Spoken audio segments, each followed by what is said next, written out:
inspiré d'une initiative canadienne, le Desert Bus de l'Espoir a maintenant lieu chaque année en novembre en France depuis 2013. L'événement, toujours co-organisé par Omake Books et Loisirs Numériques, est hébergé cette année dans les locaux de Gamers Origins. Cette fois encore, une série d'invités viendra conduire le bus de ce jeu déclaré comme le plus ennuyeux du monde. En effet, il s'agit d'une simulation de conduite de bus dans le désert. Autrement dit, ça ne tourne jamais et il suffit de maintenir son véhicule sur une route droite pendant des heures et des heures.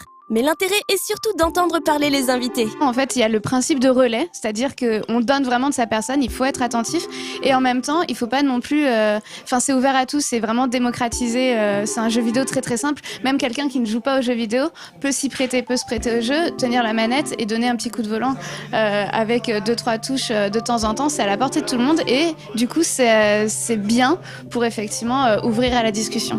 Il y aura cette année encore des gens passionnants à écouter comme Julien Bardakov, le traducteur des premiers Pokémon, les frères des Cracks et même Serge Ascoé, le directeur créatif de Ubisoft. Ils seront plus de 60 à venir de tous les horizons pour conduire le bus de cette 4e édition. Très honnêtement, on a toujours des super invités. Là, on a eu effectivement la première et deuxième heure, on a eu Julien Bardakov. Le mec qui fait Marcus dans Watch Dogs 2, c'est une brute de comédie. Et il est super bon. Où c'était très drôle parce qu'il est arrivé avec plein d'anecdotes sur les traductions des premiers Pokémon, les aventures qu'il a vécues au Japon quand il travaillait pour Nintendo et pour Game Freak.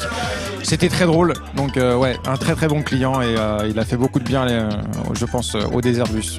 Chaque invité apporte des cadeaux que les internautes pourront tenter de gagner en faisant des dons afin de gonfler la cagnotte qui sera finalement versée au Secours Populaire.